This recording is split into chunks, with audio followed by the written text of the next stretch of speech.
ഇന്ന് 1237 പേരെ ആശുപത്രിയിൽ പ്രവേശിപ്പിച്ചു. ഇപ്പോൾ ചികിത്സയിലുള്ളത് 9611 പേരാണ്. ഇതുവരെ ആകെ 3,54,480 സാമ്പിളുകളാണ് പരിശോധനയ്ക്കായി അയച്ചത്. ഇതിൽ 3,842 സാമ്പിളുകളുടെ ഫലം വരാനുണ്ട്. ഇതുകൂടാതെ സെന്റിനൽ സർവൈലൻസിൻ്റെ ഭാഗമായി മുൻഗണനാ ഗ്രൂപ്പുകളിൽ നിന്ന് 1,14,832 സാമ്പിളുകൾ ശേഖരിച്ചതിൽ 1,11,105 സാമ്പിളുകൾ നെഗറ്റീവായി. ഹോട്ട്സ്പോട്ടുകളുടെ എണ്ണം 495 ആണ്. ഇപ്പോൾ സംസ്ഥാനത്ത്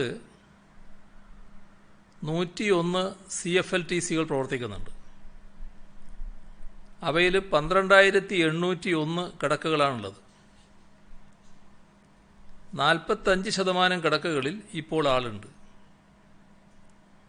രണ്ടാം ഘട്ടത്തിൽ 229 CFLTCകളാണ് കൂട്ടിച്ചേർക്കുക. 30,598 കിടക്കകളാണ് ഇവിടെ തയ്യാറാക്കിയിട്ടുള്ളത്. മൂന്നാം ഘട്ടത്തിലേക്ക് 36,400 കിടക്കകളുള്ള 480 CFLTCകൾ കണ്ടെത്തിയിട്ടുണ്ട്. മെഡിക്കൽ ഓഫീസറുടെ നേതൃത്വത്തിൽ സഹ ടീം ലീഡറും ഒരു സ്റ്റാഫ് നഴ്സും 2 ലാബ് ടെക്നീഷ്യന്മാരും 2 ഫാർമസിസ്റ്റുകളും അടങ്ങുന്നതാണ് പ്രാഥമിക തലത്തിലുള്ള CFLTC സംവിധാനം. ആളുകളുടെ എണ്ണം ആവശ്യാനുസരണം വർദ്ധിപ്പിക്കും.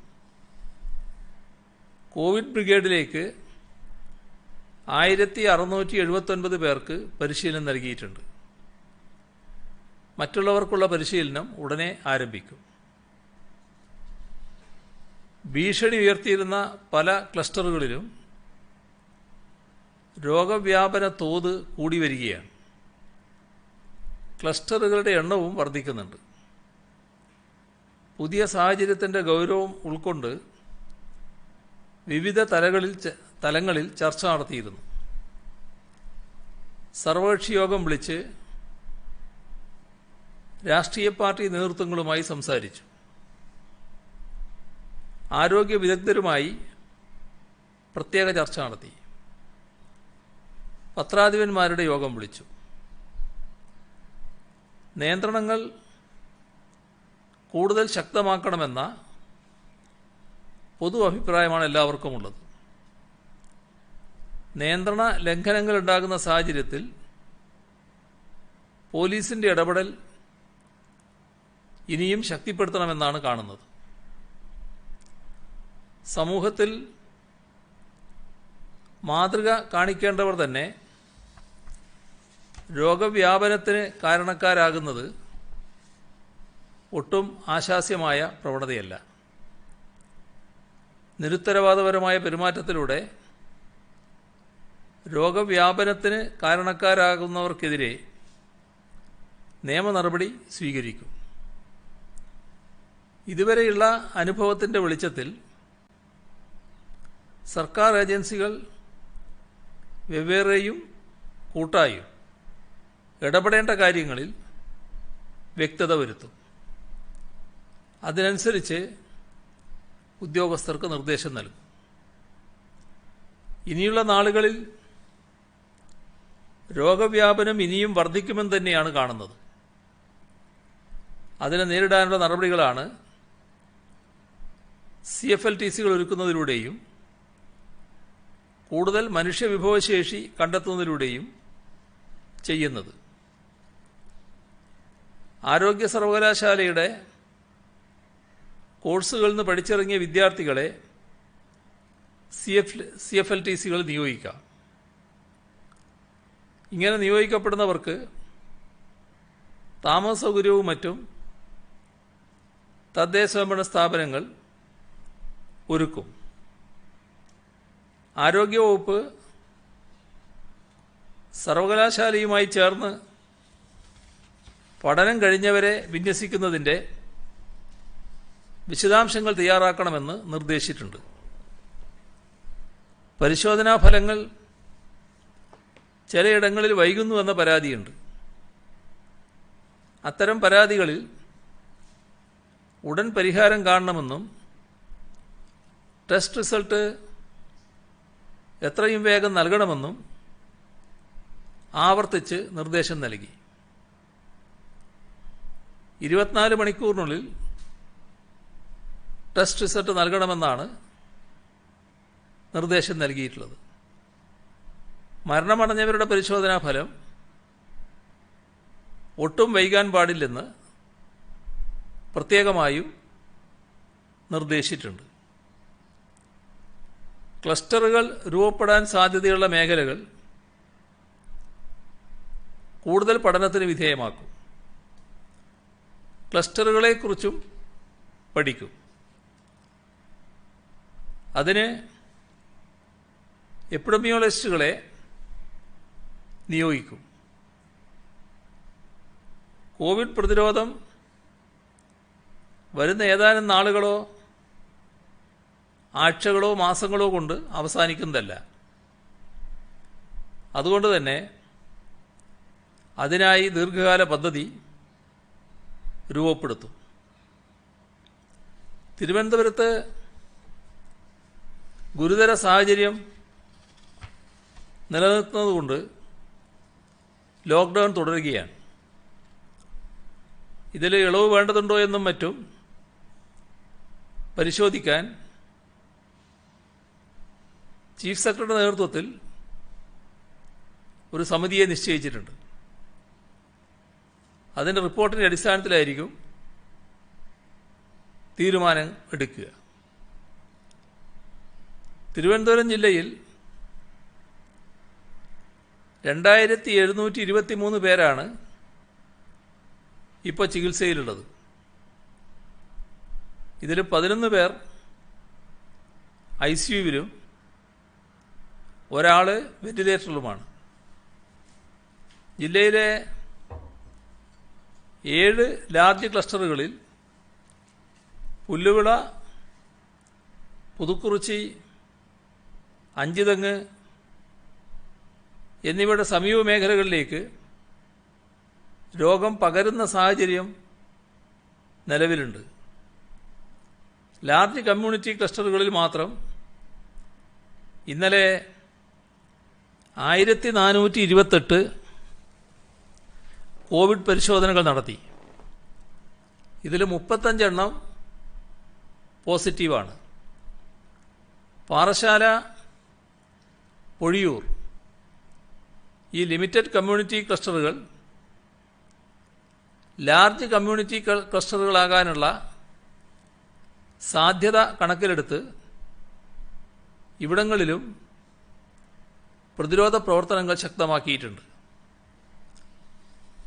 കൊല്ലം ജില്ലയിൽ വികേന്ദ്രീകൃത രീതിയിൽ 4 കൊറോണ കൺട്രോൾ യൂണിറ്റുകൾ മേഖലാടിസ്ഥാനത്തിൽ ആരംഭിച്ചു. മദ്യപാന ആസക്തിയുള്ളതും മാനസിക അസ്വാസ്ഥ്യമുള്ളതുമായ കോവിഡ് രോഗികളെ ചികിത്സിക്കാൻ പ്രത്യേക സജ്ജീകരണം ഏർപ്പെടുത്തി. പത്തനംതിട്ട ജില്ലയിൽ അടൂർ ഇൻസ്റ്റിറ്റ്യൂഷണൽ ക്ലസ്റ്ററിൽ ആ ക്ലസ്റ്ററിൽ നിന്നും പുറത്തേക്ക് രോഗബാധിതരുടെ എണ്ണം വർദ്ധിക്കുന്നുണ്ട്.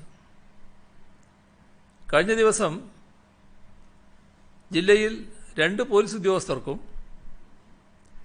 അടൂർ ജനറൽ ആശുപത്രിയിലെ ഫാർമസിസ്റ്റിനും പത്തനംതിട്ട KSRTC ഡിപ്പോയിലെ ഡ്രൈവർക്കും ഇലന്തൂർ ഗ്രാമപഞ്ചായത്തിലെ ഉദ്യോഗസ്ഥനും കോവിഡ് സ്ഥിരീകരിച്ചു.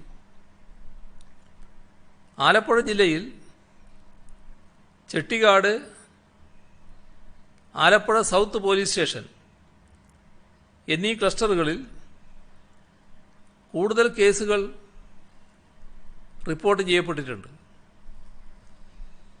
കോട്ടയം മെഡിക്കൽ കോളേജ് ആശുപത്രിയിലെ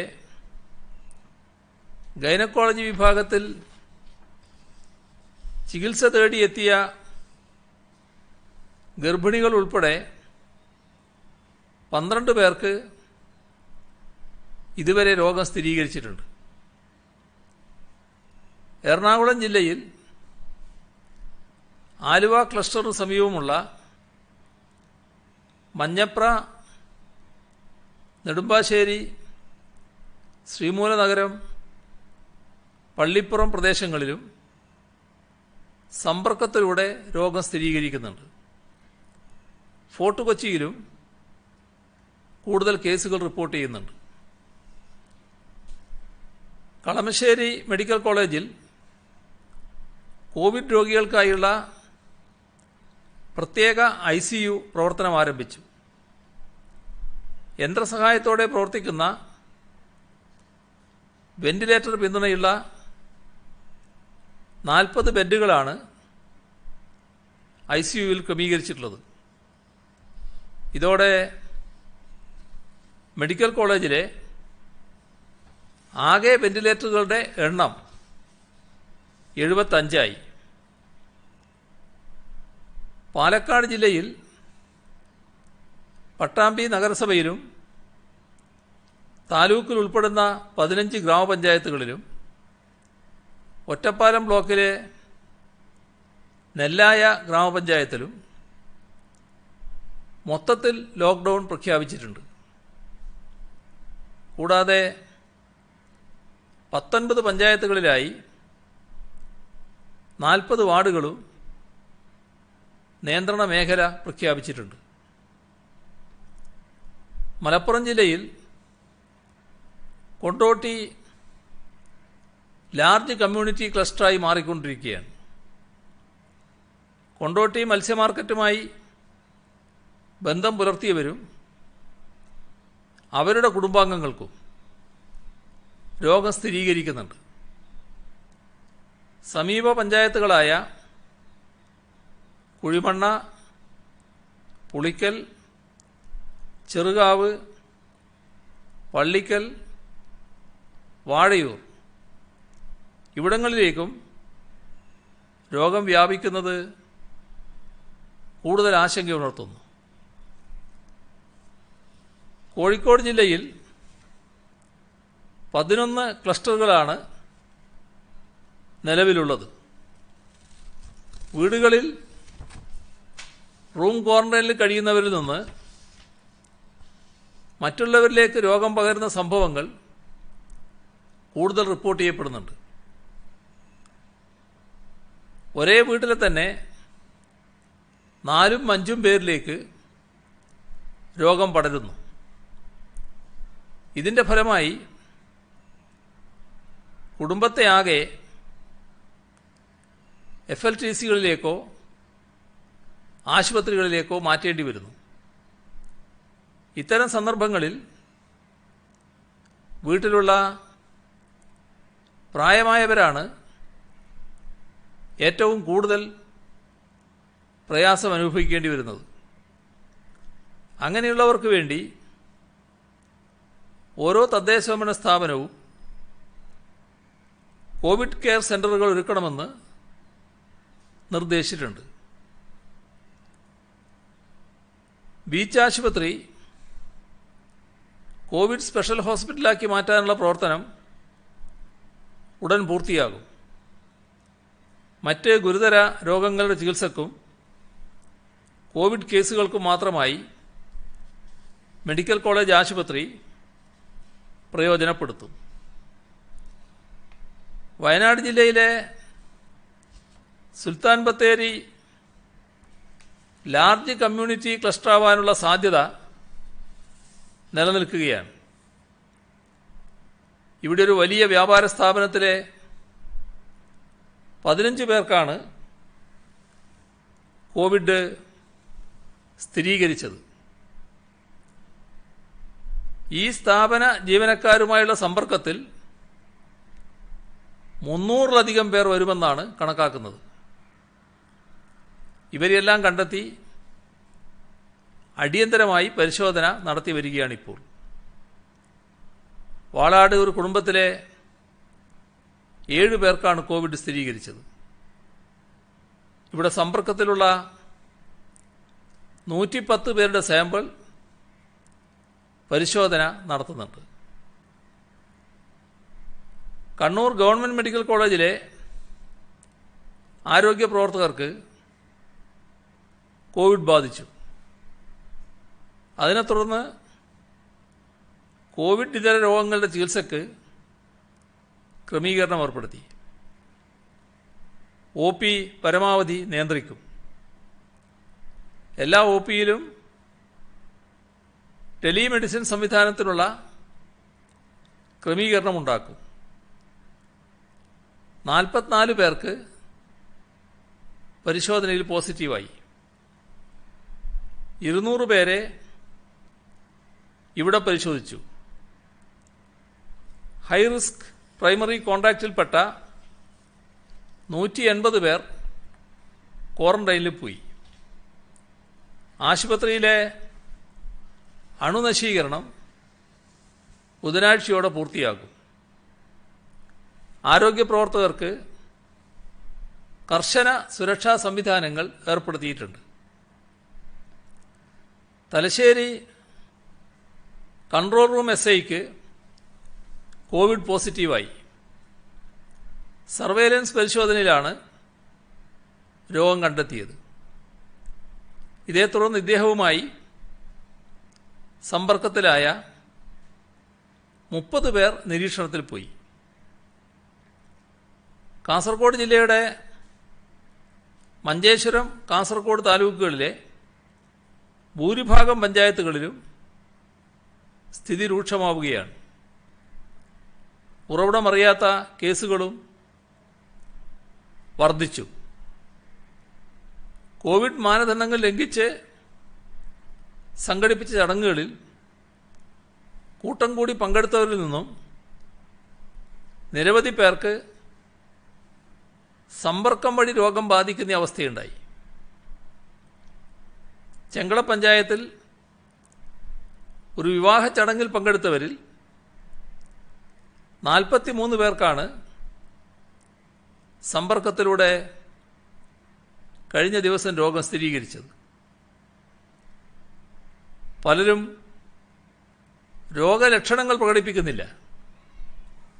അതുകൊണ്ട് തന്നെ ഇവരിൽ നിന്നും നിരവധി പേർക്കാണ് സമ്പർക്കം വഴി രോഗം ബാധിക്കുന്നത്.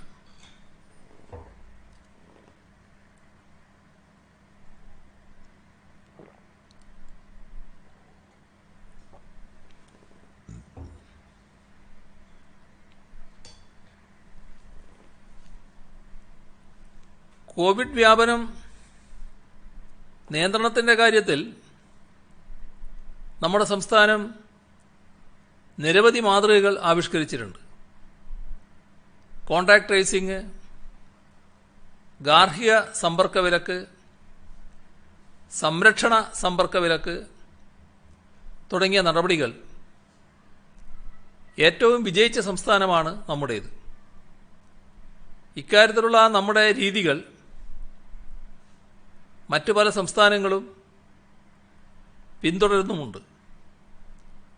കോവിഡ് ആശുപത്രികളിൽ ICU, വെന്റിലേറ്റർ സംവിധാനം, ഇങ്ങനെ ആധുനിക ചികിത്സയാണ് നൽകുന്നത്. അതുകൊണ്ടാണ് മരണനിരക്ക് സംസ്ഥാനത്ത് കുറഞ്ഞിരിക്കുന്നത്. ഇന്നലെ വരെയുള്ള ജൂലൈ 26 കണക്ക് അനുസരിച്ച് COVID-19 ബാധിച്ച് മരണമടഞ്ഞത് 61 പേരാണ്. 21 സ്ത്രീകൾ, 40 പേർ പുരുഷന്മാർ. ഏറ്റവും കൂടുതൽ മരണങ്ങളുണ്ടായത് തിരുവനന്തപുരം ജില്ലയിലാണ്, 11. കൊല്ലത്ത് 4, പത്തനംതിട്ടയിൽ 1, ആലപ്പുഴയിൽ 4, ഇടുക്കിയിൽ 2, എറണാകുളത്ത് 7, തൃശ്ശൂർ 7, പാലക്കാട് 1, മലപ്പുറം 6, കോഴിക്കോട് 6, വയനാട് 1, കണ്ണൂർ 7, കാസർഗോഡ് 4. ഇങ്ങനെയാണ് ജില്ല തിരിച്ചുള്ള മരണപ്പെട്ടവരുടെ കണക്ക്. മരിച്ചവരിൽ 20 പേർ 60-നും 70-നും ഇടയിൽ പ്രായമുള്ളവരാണ്. 18 പേർ 70-നും 80-നും ഇടയിൽ പ്രായമുള്ളവർ. 80 വയസ്സിന് മുകളിലുണ്ടായിരുന്നവർ 3 പേരാണ്. 9 പേർ 50-നും 60-നും ഇടയിൽ പ്രായമുള്ളവരാണ്. 10 വയസ്സിന് താഴെ പ്രായമുള്ളവരിൽ ഒരു മരണം. മരണമടഞ്ഞ 39 പേർ സമ്പർക്കം മുഖേന രോഗം ബാധിച്ചവരാണ്. 22 പേര് പുറമേ നിന്നും വന്നവർ. കോവിഡ് ഒരാരോഗ്യ പ്രശ്നം മാത്രമല്ല, സാമൂഹിക സാമ്പത്തിക പ്രശ്നം കൂടിയാണ്. പല രാജ്യങ്ങളിലും നമ്മുടെ രാജ്യത്തിനകത്തും പൊതുജനാരോഗ്യ സംവിധാനം ദുർബലമായതുകൊണ്ട് ചികിത്സക്കായി സ്വകാര്യ മേഖലയെ ജനങ്ങൾ ആശ്രയിക്കേണ്ടി വരുന്നു. സ്വകാര്യ മേഖല ഈടാക്കുന്ന ചികിത്സാ ഫീസിനെ സംബന്ധിച്ചുള്ള പരാതികൾ വന്നുകൊണ്ടിരിക്കുന്നുണ്ട്. രോഗികളും ബന്ധുക്കളും വലിയ സാമ്പത്തിക ബാധ്യതയാണ് നേരിടുന്നത്. നമ്മുടെ സംസ്ഥാനത്ത് സർക്കാർ ആശുപത്രികളിൽ പൂർണ്ണമായും സൗജന്യ ചികിത്സയാണ് നൽകി വരുന്നത്. കോവിഡ് ആശുപത്രികളിലും കോവിഡ് ഫസ്റ്റ് ലൈൻ ട്രീറ്റ്മെൻറ്റ് സെൻ്ററുകളിലും രോഗികൾക്ക് സൗജന്യ ഭക്ഷണവും നൽകുന്നു. സ്വകാര്യ ആശുപത്രികൾ കോവിഡ് ചികിത്സയ്ക്ക് സർക്കാരുമായി സഹകരിക്കുന്നുണ്ട്. ഇപ്പോൾ പ്രവർത്തിക്കാത്ത 44 ആശുപത്രികളും ഭാഗികമായി പ്രവർത്തിക്കുന്ന 42 ആശുപത്രികളും സ്വകാര്യ മേഖലയിൽ കണ്ടെത്തിയിട്ടുണ്ട്. ഇത്തരം ആശുപത്രികൾ ഏറ്റെടുത്ത് കോവിഡ് പ്രതിരോധ സംവിധാനത്തിൻ്റെ ഭാഗമായി മാറ്റുന്നതാണ്. കാരുണ്യ സുരക്ഷാ പദ്ധതിയുടെ ഭാഗമായി കോവിഡ് കാലത്ത് കൂടുതൽ ആശുപത്രികൾ സർക്കാരുമായി കൈകോർത്തു വരികയാണ്. കാസ്പ് ഗുണഭോക്താക്കൾക്കും സർക്കാർ റെഫർ ചെയ്യുന്ന കോവിഡ് രോഗികൾക്കും എംപാനൽ ചെയ്ത സ്വകാര്യ ആശുപത്രികളിൽ നിന്നും സൗജന്യ ചികിത്സ ലഭിക്കും. കോവിഡ് ചികിത്സക്ക് മാത്രമായി താൽക്കാലിക എംപാനൽമെന്റ് സൗകര്യം ആരംഭിച്ചിട്ടുണ്ട്. കഴിഞ്ഞ ദിവസം സ്വകാര്യ ആശുപത്രികളിലെ ചികിത്സാ നിരക്ക് നിശ്ചയിച്ച് പ്രഖ്യാപിക്കുകയും ചെയ്തു. ജനറൽ വാർഡിൽ 2300 രൂപ, ICUവിൽ 6500 രൂപ, വെന്റിലേറ്റർ ICUവിൽ 11,500 രൂപ. ഇതാണ് നിശ്ചയിച്ചിട്ടുള്ളത്. ശ്രദ്ധിക്കേണ്ടത്, രാജ്യത്തെ ഏറ്റവും കുറഞ്ഞ നിരക്കാണിത്. മറ്റു പലയിടത്തും സർക്കാർ നിശ്ചയിച്ച നിരക്കിലും വളരെ കൂടുതൽ പല സ്വകാര്യ ആശുപത്രികളും ഈടാക്കി രോഗികളെ കഷ്ടപ്പെടുത്തുന്നുണ്ട്. കേരളത്തിൽ സർക്കാരുമായി പൂർണ്ണമായി സ്വകാര്യ മേഖല സഹകരിക്കുകയാണ്. കോവിഡ് രോഗം ഒരു മരണകാരണമാകുമ്പോൾ അകാരണമായ ഭയം ജനങ്ങൾ കാണിക്കുന്നുണ്ട്. രോഗകാരണങ്ങൾക്കെതിരായ പ്രവർത്തനത്തിനാണ് നാം ഊന്നൽ നൽകേണ്ടത്. മരണപ്പെട്ട വ്യക്തിയോട് അനാദരവ് കാണിക്കുന്നത് സംസ്കാരമുള്ള സമൂഹത്തിന് ചേർന്ന നടപടിയല്ല. കോവിഡ് രോഗവ്യാപനവുമായി ബന്ധപ്പെട്ട് മാനസിക സാമൂഹിക പിന്തുണ നൽകുന്നതിനായി ഫെബ്രുവരി ആദ്യം തന്നെ സർക്കാർ സൈക്കോ സോഷ്യൽ സപ്പോർട്ട് ടീം രൂപീകരിച്ചിട്ടുണ്ട്. ഓഖി സമയത്തും പ്രളയത്തിലും നടത്തിയിട്ടുള്ള മാനസികാരോഗ്യ ദുരന്ത നിവാരണ പ്രവർത്തനങ്ങളോട് തുടർച്ചയായി ആരോഗ്യവകുപ്പിൻ്റെ മാനസികാരോഗ്യ പരിപാടിയുടെ കീഴിലാണ് എല്ലാ ജില്ലകളിലും ഇത് രൂപീകരിച്ചിട്ടുള്ളത്. സൈക്യാട്രിസ്റ്റുകൾ, സൈക്യാട്രിക് സോഷ്യൽ വർക്കർമാർ, ക്ലിനിക്കൽ സൈക്കോളജിസ്റ്റുകൾ, കൗൺസിലർമാർ എന്നിവരുൾപ്പെട്ട 1145 മാനസികാരോഗ്യ പ്രവർത്തകർ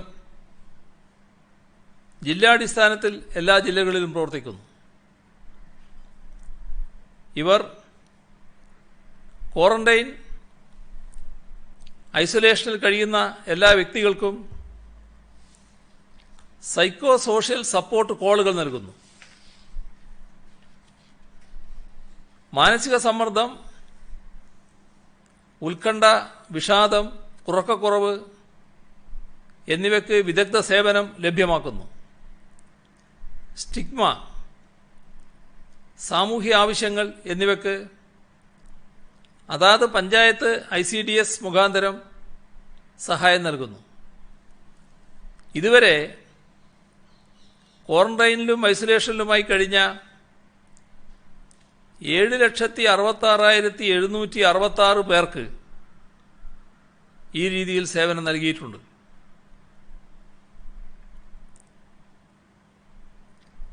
ലോക്ക്ഡൗൺ സമയത്ത് മനോരോഗ ചികിത്സയിലിരിക്കുന്നവർ, ഭിന്നശേഷി കുട്ടികൾ, അതിഥി തൊഴിലാളികൾ,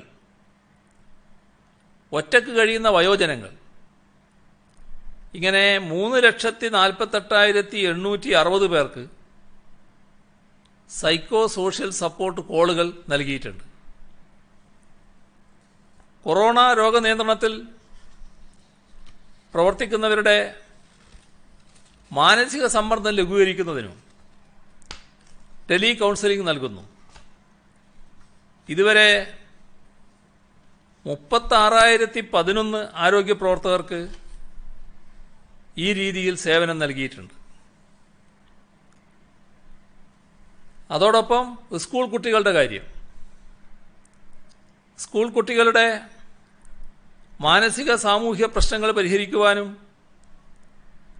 സൈക്കോ സോഷ്യൽ സപ്പോർട്ട് അല്ലെങ്കിൽ കൗൺസിലിംഗ് കോളുകൾ നൽകുന്നു. 1,28,186 കുട്ടികളോട് സംസാരിച്ചിട്ടുണ്ട്. 16,869 കുട്ടികൾക്ക് കൗൺസിലിംഗ് നൽകുകയും ചെയ്തിട്ടുണ്ട്. ഇതുവരെ എല്ലാ വിഭാഗത്തിനുമായി 17,13,795 സൈക്കോ സോഷ്യൽ സപ്പോർട്ട് കൗൺസിലിംഗ് കോളുകൾ സംസ്ഥാനമൊട്ടാകെ നൽകി കഴിഞ്ഞിട്ടുണ്ട്. കോവിഡ് വ്യാപനവുമായി ബന്ധപ്പെട്ട് പല ജില്ലകളിലും ആത്മഹത്യകൾ റിപ്പോർട്ട് ചെയ്യുന്നതിനാൽ സംസ്ഥാനമൊട്ടാകെ ആത്മഹത്യാ പ്രതിരോധ ക്യാമ്പയിൻ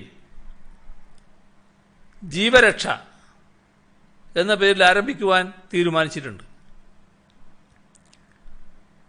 ഒരു ദുരിതകാലത്താണ് കൂടെ ആരൊക്കെ ഉണ്ട് എന്ന് നാം മനസ്സിലാക്കുന്നത്. സ്നേഹത്തിൻ്റെയും കരുതലിൻ്റെയും എത്രയെത്ര അനുഭവങ്ങൾ ഈ കാലയളവിൽ നാം കണ്ടു. ജാതിയും മതവും ഭാഷയും ദേശവും ഒന്നും ഇതിന് നമുക്ക് തടസ്സമായില്ല. കഴിഞ്ഞ ദിവസവും അത്തരമൊരു സംഭവം ശ്രദ്ധയിൽപ്പെട്ടു. കാസർഗോഡ് ജില്ലയിലെ പാണത്തൂരിലെ വീട്ടിൽ ക്വാറന്റൈനിൽ കഴിയവേ പാമ്പ് കടിയേറ്റ കുട്ടിയെ രക്ഷപ്പെടുത്തിയ സംഭവം പലരുടെയും മനസ്സിലുണ്ടാകും. പൊതുപ്രവർത്തകനായ ജിനിൽ മറ്റൊന്നും നോക്കാതെ ആ കുട്ടിയുടെ ജീവനാണ് വലുതെന്ന് ഉറപ്പിച്ച് നടത്തിയ ഇടപെടൽ മാതൃകാപരമായിരുന്നു.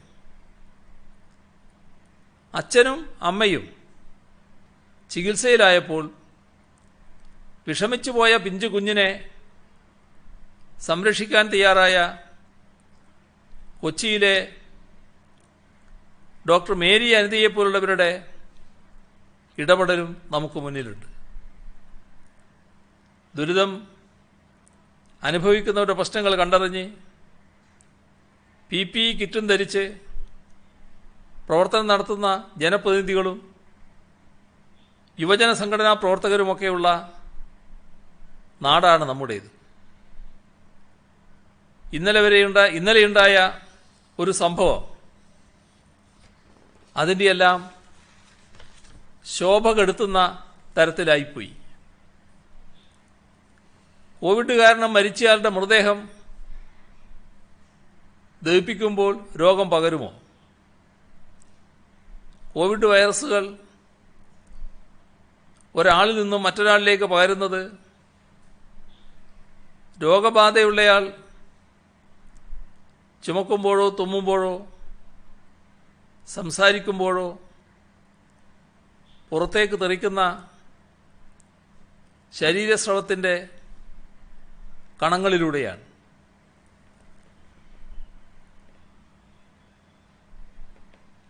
മൃതദേഹത്തിൽ നിന്നും രോഗം പകരാനുള്ള സാധ്യത വളരെ കുറവാണ്, ഏതാണ്ടില്ല എന്ന് തന്നെ പറയാം. മൃതദേഹത്തെ തൊടുമ്പോഴോ ചുംബിക്കുമ്പോഴോ മറ്റോ സംഭവിക്കാവുന്ന രോഗബാധയുടെ വളരെ നേരിയ സാധ്യത മാത്രമാണുള്ളത്. കേന്ദ്ര സർക്കാർ COVID-19 പ്രോട്ടോകോൾ പുറത്തിറക്കിയിട്ടുണ്ട്. അതിൽ മൃതദേഹത്തെ കൈകാര്യം ചെയ്യുന്നതിലും സംസ്കരിക്കുന്നതിലും പാലിക്കേണ്ട ശാസ്ത്രീയമായ രീതികൾ നിഷ്കർഷിക്കുന്നുണ്ട്. അതുപ്രകാരമാണ് ആരോഗ്യപ്രവർത്തകർ ഇത്തരം സാഹചര്യങ്ങളെ കൈകാര്യം ചെയ്യുന്നത്. ശവമടക്കുകയോ ദഹിപ്പിക്കുകയോ ചെയ്യേണ്ട സന്ദർഭത്തിൽ ഈ പ്രോട്ടോകോൾ കൃത്യമായി പാലിക്കുന്നു. വൈദ്യുത ശ്മശാനങ്ങളിൽ ദഹിപ്പിക്കുന്നത് 800 ഡിഗ്രി സെൽഷ്യസ് വരെ വരുന്ന വളരെ ഉയർന്ന താപനിലയിലാണ്.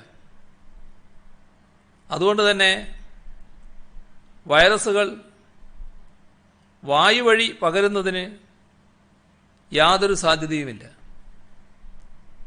യുക്തിക്കൊരു തരത്തിലും നിരക്കാത്തതാണ് ഇത്തരം ആശങ്കകൾ. യഥാർത്ഥത്തിലുള്ള പ്രശ്നം ഇത്തരം സന്ദർഭങ്ങളിൽ ഉണ്ടാകുന്ന ആൾക്കൂട്ടമാണ്. അവിടെ കൂടുന്നവരിൽ രോഗവ്യാപനമുണ്ടാകുന്നു. ഇത് സാധൂകരിക്കുന്ന നിരവധി സംഭവങ്ങൾ ഇതിനോടകം ഉണ്ടായിക്കഴിഞ്ഞു. അക്കാര്യമാണ് നാം ശ്രദ്ധിക്കേണ്ടത്. അവിടെയാണ് ആരോഗ്യവകുപ്പിന്റെ നിർദ്ദേശങ്ങൾ പിന്തുടരേണ്ടത്. അല്ലാതെ ആരെങ്കിലും ഉണ്ടാക്കുന്ന തെറ്റിദ്ധാരണയുടെ പുറത്ത് മൃതദേഹത്തിൻ്റെ സംസ്കാരം തടയാൻ വേണ്ടി കൂട്ടം കൂടുകയല്ല വേണ്ടത്. അങ്ങനെ കൂട്ടം കൂടുന്നതാണ് അപകടം. അതിന് നേതൃത്വം കൊടുക്കാൻ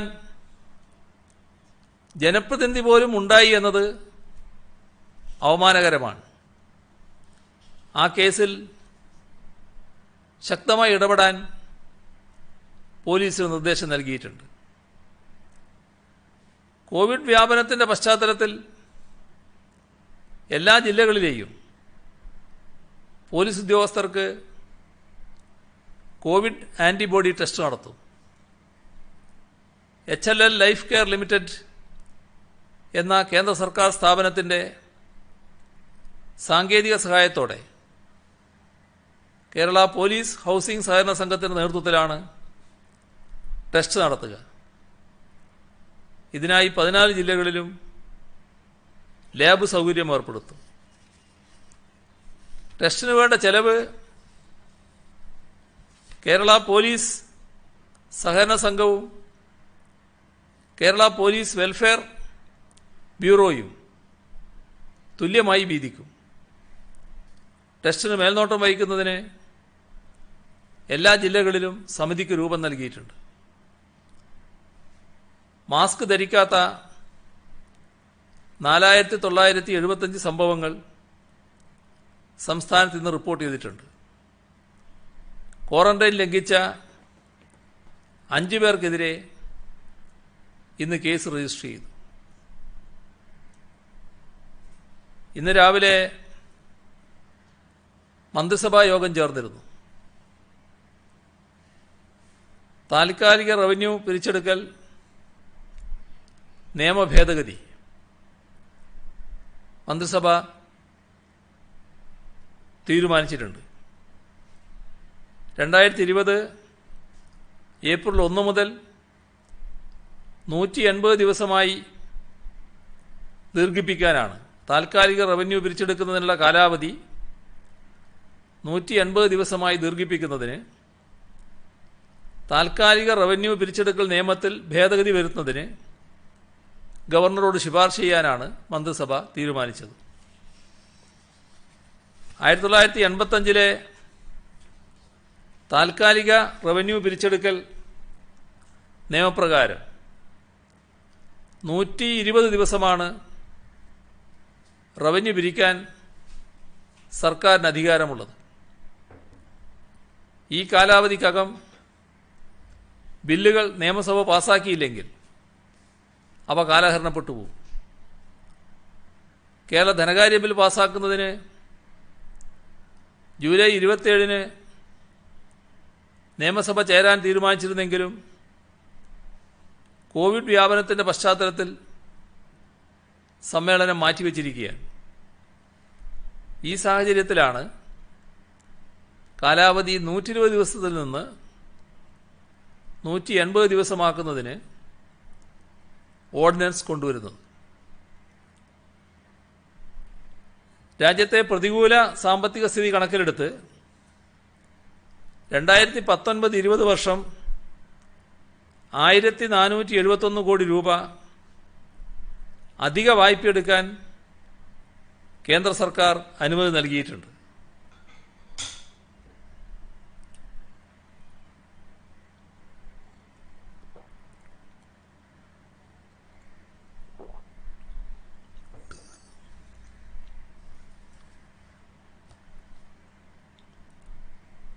ഈ സാഹചര്യത്തിൽ കേരള ധന ഉത്തരവാദിത്വ നിയമത്തിൽ ഭേദഗതി വരുത്തുന്നതിന് ഓർഡിനൻസ് പുറപ്പെടുവിക്കാൻ ഗവർണറോട് ശുപാർശ ചെയ്യാൻ തീരുമാനിച്ചു. ഈ നിയമത്തിൽ ഭേദഗതി വരുത്തണമെന്ന വ്യവസ്ഥയോടെയാണ് ഒറ്റത്തവണയായി അധിക വായ്പ എടുക്കുന്നതിന് കേന്ദ്ര സർക്കാർ അനുമതി നൽകിയത്. കോവിഡിൻ്റെ പശ്ചാത്തലത്തിൽ നിയമസഭ ചേരാൻ കഴിയാത്ത സാഹചര്യത്തിലാണ് ഓർഡിനൻസ് പുറപ്പെടുവിക്കുന്നത്. ധന ഉത്തരവാദിത്വ നിയമപ്രകാരം സംസ്ഥാനത്തിന് ധനക്കമ്മി മൊത്തം ആഭ്യന്തര ഉൽപ്പാദനത്തിൻ്റെ 3% നിലനിർത്തണം. അതുകൊണ്ടാണ് ഒറ്റത്തവണയായി അധിക വായ്പ എടുക്കുന്നതിന് നിയമഭേദഗതി വേണ്ടിവന്നത്. വെള്ളപ്പൊക്കത്തിൽ ദുരിതമനുഭവിക്കുന്ന ആസാമിലെ ജനങ്ങളോട് മന്ത്രിസഭാ യോഗം ഐക്യദാർഢ്യം പ്രകടിപ്പിച്ചു. ജനങ്ങളെ സഹായിക്കുന്നതിന് മുഖ്യമന്ത്രിയുടെ ദുരിതാശ്വാസ നിധിയിൽ നിന്ന് 2 കോടി രൂപ ആസാം സർക്കാരിന് നൽകാൻ തീരുമാനിച്ചു. തോട്ടം തൊഴിലാളി ക്ഷേമനിധിയിലേക്ക് തൊഴിലാളികളും തൊഴിലുടമകളും അടക്കേണ്ട അംശാദായം 20 രൂപയിൽ നിന്ന് 30 രൂപയായും സ്വയം തൊഴിൽ ചെയ്യുന്നവർ അടക്കേണ്ട അംശാദായം 40 രൂപയിൽ നിന്ന് 60 രൂപയായും വർദ്ധിപ്പിക്കുന്നതിന് ഓർഡിനൻസ് പുറപ്പെടുവിക്കാൻ ഗവർണറോട് ശുപാർശ ചെയ്യാൻ തീരുമാനിച്ചു. ഇത് സംബന്ധിച്ച നിയമഭേദഗതിയുടെ കരട് മന്ത്രിസഭ അംഗീകരിച്ചു. ഡിവൈഎഫ്ഐ സംസ്ഥാന കമ്മിറ്റി ആഹ്വാനം ചെയ്ത TV ചാലഞ്ചിന്റെ ഭാഗമായി സംസ്ഥാനത്തുടനീളം 11,500 ടെലിവിഷനുകൾ, 110 ടാബ്ലറ്റ് കമ്പ്യൂട്ടറുകൾ, 194 മൊബൈലുകൾ എന്നിവ കൈമാറി. CITU തിരുവനന്തപുരം ജില്ലാ കമ്മിറ്റി ഓൺലൈൻ പഠന ആവശ്യങ്ങൾക്കായി 125 വീടുകളിൽ TV സെറ്റ് വിതരണം ചെയ്തു. തിരുവനന്തപുരം ക്രൈസ്റ്റ് നഗർ സ്കൂളിലെ 1988 SLC ബാച്ച് കോവിഡ് പ്രതിരോധ പ്രവർത്തനങ്ങളിൽ ഏർപ്പെടുന്നവർക്കായി 800 ഫേസ് ഷീൽഡ്, 2000 മാസ്ക് എന്നിവ കൈമാറി. ദുരിതാശ്വാസ നിധിയിലേക്ക് ധാരാളം പേർ സംഭാവന നൽകിയിട്ടുണ്ട്. അതിൽ തലശ്ശേരി ക്രൈസ്റ്റ് കോളേജ് 4,10,338 രൂപ, കൊടക്കാട് ആശ്വാസ് പാലിയേറ്റീവ് സൊസൈറ്റിയും ഡിവൈഎഫ്ഐ മേഖലാ കമ്മിറ്റികളും ചേർന്ന് 1,50,700 രൂപ, കള്ളുഷാപ്പ് ലൈസൻസ് അസോസിയേഷൻ കാസർഗോഡ് ജില്ല 1 ലക്ഷം, തലശ്ശേരിയിൽ പഴക്കച്ചവടം നടത്തുന്ന VP ഷംസു 1 ലക്ഷം, മത്സ്യഫെഡ് തൃശൂർ ജില്ലാ മാനേജരായി ജൂലൈ 31 വിരമിക്കുന്ന P ഗീതാ ഉണ്ണികൃഷ്ണൻ 1 ലക്ഷം, പയ്യന്നൂർ വെള്ളൂരിലെ ഹോമിയോ ഡോക്ടർ ദമ്പതികൾ ഡോക്ടർ രാജേഷ് കുമാർ, ഡോക്ടർ സ്മിത രാജേഷ് 1 ലക്ഷം, NREG workers union Madikai panchayat 86,800 രൂപ, ചേകുവേര സംസ്കാരവേദി തേഞ്ഞിപ്പാലം 61,300 രൂപ, ചിത്രകാരനും ഷാർജയിലെ ജ്വല്ലറി ഡിസൈനറുമായ MR സന്തോഷ് 51,000 രൂപ, കണ്ണൂർ ജില്ലാ ഖാദി വർക്കേഴ്സ് യൂണിയൻ ഖാദി തൊഴിലാളികളിൽ നിന്ന് സമാഹരിച്ച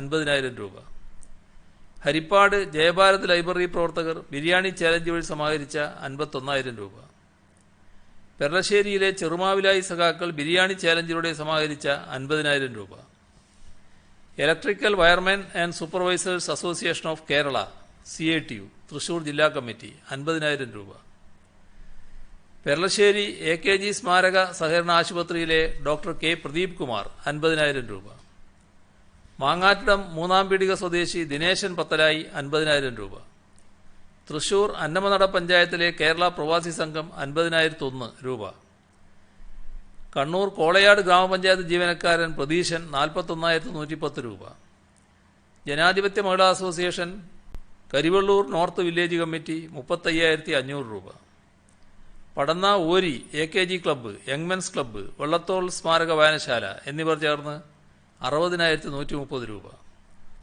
Pilicode Chanthera government AUP school PTA committee 50,580 രൂപ, KSKTU ചെറുവത്തൂർ ഏരിയ കമ്മിറ്റി 35,000 രൂപ, DYFI പള്ളിക്കുനി മത്തിപ്പറമ്പ് യൂണിറ്റുകൾ ബിരിയാണി ചാലഞ്ചിലൂടെ സമാഹരിച്ച 35,000 രൂപ, വലിയ പറമ്പ് ഇടയിലക്കാട് കൂട്ടുകൃഷി പുരുഷ സ്വയം സഹായ സംഘം 32,790 രൂപ, കയ്യൂർ രക്തസാക്ഷി സ്മാരക ആർട്സ് ആൻഡ് സ്പോർട്സ് ക്ലബ്ബ് 25,540 രൂപ, Cheemeni Karakkad red star arts and sports club 23,640 രൂപ. ഇത്രയും വിവരമാണ് ഇന്ന് പങ്കുവെക്കാനുള്ളത്.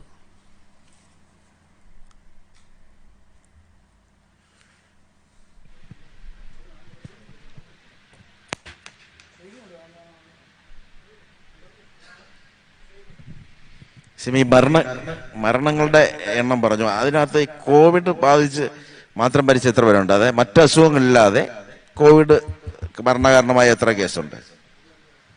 അല്ല, കോവിഡ് മരണം എന്ന് പറയുമ്പോൾ ഈ മരണത്തിന് മറ്റ് രോഗങ്ങളും കോവിഡും കൂടി ഉണ്ടാകുമ്പോൾ നമ്മളവരെ കോവിഡ് മരണത്തിലാണല്ലോ പെടുത്തുന്നത്.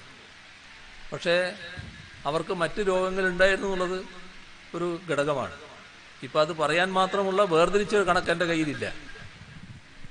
അങ്ങനെ ഒരു കണക്ക് ആരോഗ്യവകുപ്പ് എടുത്തിട്ടുണ്ടോ എന്നും സംശയമാണ്. സിഎം, വരും ദിവസങ്ങളിൽ രോഗവ്യാപനം കൂടും എന്ന് സിഎം പറഞ്ഞു.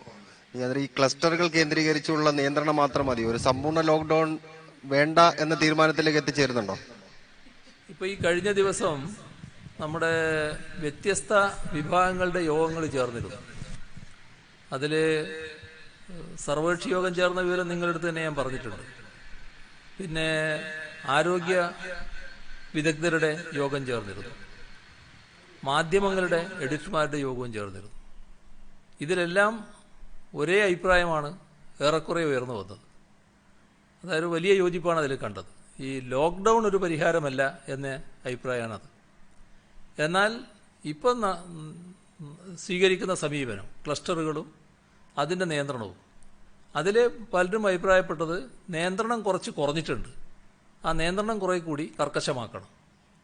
അപ്പോൾ ക്ലസ്റ്ററുകൾ അടിസ്ഥാനപ്പെടുത്തിയുള്ള കർക്കശ നിലപാട് സ്വീകരിക്കുക എന്നതാണ് നല്ലത്. ഇതാണ് പൊതുവെ അഭിപ്രായം വന്നിട്ടുള്ളത്.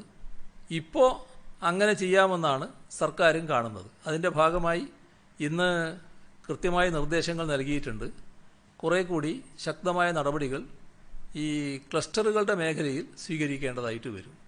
ഒരയവ് ഇവിടങ്ങളിലെല്ലാം കാണാനുണ്ട്. ആ അയവ് പറ്റില്ല. കോവിഡ് പ്രോട്ടോകോൾ കൃത്യമായി പാലിച്ച് പോകുന്ന നിലയുണ്ടാവണം. അത് പാലിക്കാത്ത നില വരുമ്പോൾ അതിലിടപെടേണ്ടതായിട്ട് വരും. സിഎം, പുല്ലുവിളയ്ക്ക് സമീപമുള്ള കരിങ്കുളം എന്നുള്ള പഞ്ചായത്തിലെ കഴിഞ്ഞ 10 ദിവസത്തിനുള്ളിൽ 13 കിടപ്പ് രോഗികൾ മരിച്ചു. അതിൽ 6 പേരുടെ കോവിഡ് ഫലം പോസിറ്റീവായിട്ടാണ് വന്നിട്ടുള്ളത്. അപ്പോൾ ഈ കിടപ്പ് രോഗികളെ കൂടി റിവേഴ്സ് ക്വാറന്റൈനിലേക്ക് മാറ്റാനോ അല്ലെങ്കിൽ മറ്റു ഉചിതമായ നടപടികൾ എന്തെങ്കിലും എടുക്കാനോ സർക്കാർ നിർദ്ദേശം നൽകുമോ? തീർച്ചയായും. അത് ഇത്തരം ആളുകൾ കുറെ കൂടി അപകട സാധ്യതയുള്ളവരാണെന്ന് നേരത്തെ പറയുന്നുണ്ടല്ലോ. അത് പ്രായമായവർ മാത്രമല്ല, മറ്റ് രോഗബാധിതരായവരും. അപ്പോൾ അത്തരം ആളുകളുടെ സംരക്ഷണത്തിന് ഏറ്റവും നല്ലത് ഈ വീട്ടിൽ മറ്റ് രോഗസാധ്യതയുടെ പ്രശ്നങ്ങളുണ്ടെങ്കിൽ അവർ വേറെ താമസിക്കലാണ്. പക്ഷേ ഒരു പ്രശ്നമുള്ളത്, അവരെ നിർബന്ധിച്ച് മാറ്റിക്കൊണ്ടുപോയാൽ അത് കുറേ പ്രശ്നങ്ങളുണ്ടാക്കും. അവർ കൂടി മാനസികമായി തയ്യാറെടുക്കണം. അവർ തയ്യാറായാൽ അത്തരത്തിലുള്ള ആളുകളെ, പ്രായമുള്ളവരായാലും ഈ മറ്റു രോഗങ്ങൾ കൊണ്ട് അവശരായിട്ടുള്ളവരായാലും, അവരെ മാറ്റുന്നതിനും ആവശ്യമായ ചികിത്സ നൽകുന്നതിനുമുള്ള സംവിധാനങ്ങൾ ഇപ്പം തന്നെ സർക്കാർ ഒരുക്കിയിട്ടുണ്ട്. ചികിത്സാ സംവിധാനങ്ങൾ വേണ്ടെങ്കിലും മാറ്റി താമസിപ്പിക്കുന്നതിനുള്ള ഒരുക്കങ്ങളും ഇപ്പോൾ സർക്കാർ നടത്തിയിട്ടുണ്ട്. CFLTസില് വളരെ പരിമിതമായ സൗകര്യങ്ങളും ഈ ജീവനക്കാർ കുറവാണെന്നുള്ള പരാതി ഉണ്ട്. ഇപ്പൊ നമ്മൾ നേരത്തെ മറ്റ് സർക്കാർ ജീവനക്കാരെ കൂടി അങ്ങോട്ട് നിയമിക്കാന്നൊക്കെ തീരുമാനിച്ചെങ്കിൽ എല്ലാവരും എത്തിയിട്ടില്ല. അപ്പൊ ആ കാര്യം പരിശോധിക്കൂ. അല്ല, CFLTCകളിൽ മറ്റ് ജീവനക്കാരെ ഉദ്ദേശിക്കുന്നില്ല. CFLTCകളിൽ വേണ്ടത് നമ്മുടെ ഡോക്ടർ, ഞാൻ പറഞ്ഞില്ലേ, ഡോക്ടർ, നേഴ്സ്, പിന്നെ അതിൻ്റെ പാരാമെഡിക്കൽ സ്റ്റാഫ്, ഇതൊക്കെയാണല്ലോ വേണ്ടത്. അപ്പോൾ അതിനാവശ്യമായിട്ടുള്ള ഒരുക്കങ്ങൾ ഇപ്പം തന്നെ ഉണ്ടായി കഴിഞ്ഞിട്ടുണ്ട്. ഈ CFLTCയെ പറ്റി ഒരു തെറ്റിദ്ധാരണയുള്ളത്, ഇവിടെ കിടന്നാൽ എന്തോ ഈ വലിയ രോഗികൾക്കുള്ള ശ്രദ്ധയും പരിചരണവും ഇവിടെയും ലഭിക്കണമെന്നാണ്. ഈ ചെല്ലുന്നവർ അങ്ങനെ മാരകമായ രോഗികളായി മാറിയവരല്ല. അവർക്ക് രോഗലക്ഷണങ്ങളുണ്ടായിരിക്കുന്നു, രോഗബാധിതരായിരിക്കുന്നു, എന്നാൽ ആരോഗ്യത്തിന് മറ്റു കുഴപ്പങ്ങളൊന്നുമില്ല. അപ്പോൾ അവരവിടെ സ്വാഭാവികമായി കിടന്ന് ചികിത്സിക്കുക എന്നുള്ളതാണ്. ചികിത്സ എന്ന് പറയുന്നത് അവരെ നിരീക്ഷിക്കലാണ് യഥാർത്ഥത്തിൽ. അപ്പോൾ അതിൽ മറ്റധികം ആശങ്കപ്പെടേണ്ട കാര്യം അവർക്കില്ല. അതുകൊണ്ട് തന്നെ അതിനാവശ്യമായ ഒരുക്കങ്ങളൊക്കെ ഇപ്പോൾ നടത്തിയിട്ടുണ്ട്. ആദ്യത്തെ സെറ്റാണ് ഇപ്പോൾ വന്നത്. ആ ആദ്യത്തെ സെറ്റ് CFLTCകളിൽ ആവശ്യമായ എത്ര സ്റ്റാഫിനെ ഇപ്പം തന്നെ ഒരുക്കാൻ കഴിഞ്ഞിട്ടുണ്ട്. ഇനി അടുത്ത സെറ്റ് ഉടനെ വരും. അപ്പോഴേക്ക് അതിനാവശ്യമായ സ്റ്റാഫിനെ ഒരുക്കുന്നുണ്ട്. സ്റ്റാഫിൻ്റെ കാര്യത്തിൽ വലിയ കുറവുണ്ടാകില്ല എന്ന് തന്നെയാണ് ഇന്ന് ആരോഗ്യ വകുപ്പിൻ്റെ ആൾക്കാരെല്ലാം റിപ്പോർട്ട് ചെയ്തിട്ടുള്ളത്. അതിൻ്റെ വിശദമായ ഒരു വിശകലനം നടത്തിയിരുന്നു. ഒരു പ്രശ്നവും ഉണ്ടാകില്ല എന്ന് തന്നെയാണ് ഉറപ്പ് നൽകിയിട്ടുള്ളത്. ഈ മറ്റൊരു കാര്യം, ഇപ്പോൾ നമ്മൾ ഈ പത്രസമ്മേളനം നടത്തുമ്പോൾ തന്നെ അങ്ങയുടെ മുൻ പ്രിൻസിപ്പൽ സെക്രട്ടറി, മുൻ IT സെക്രട്ടറി ഇപ്പോൾ കൊച്ചിയിൽ NIA ഓഫീസിൽ 10 മണി മുതലുള്ള ചോദ്യം ചെയ്യൽ തുടരുകയാണ്. നേരത്തെ അങ്ങ് പറഞ്ഞു ഇതിൽ അന്വേഷണം അതിന്റെ വഴിക്ക് നടക്കട്ടെ എന്ന്.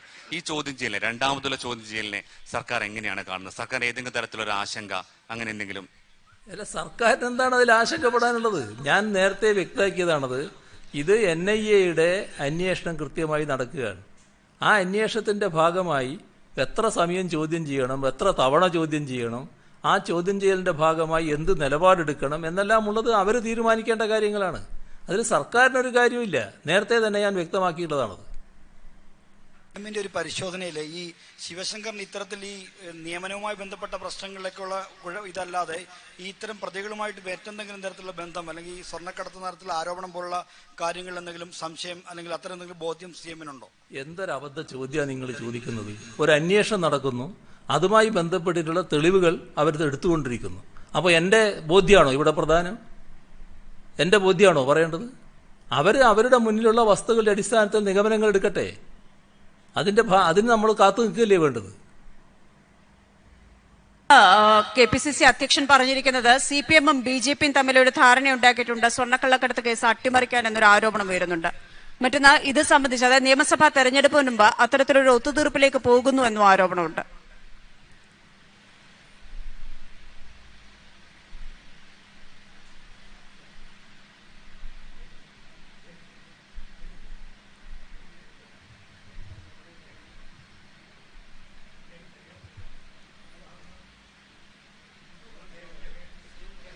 CM കേട്ടിരുന്നു? CM ഞാൻ കേട്ടു. മറുപടി അർഹിക്കാത്തതുകൊണ്ടാണ് മറുപടി പറയാത്തത്.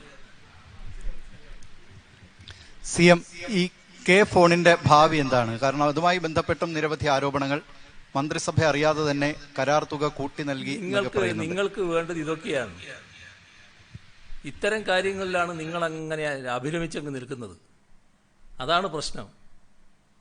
സാധാരണക്കാർക്ക് കൂടി വേണ്ടതായതുകൊണ്ടാണ് ചോദിക്കുന്നത്. അത് തന്നെയാ ചോദിക്കുന്നത്.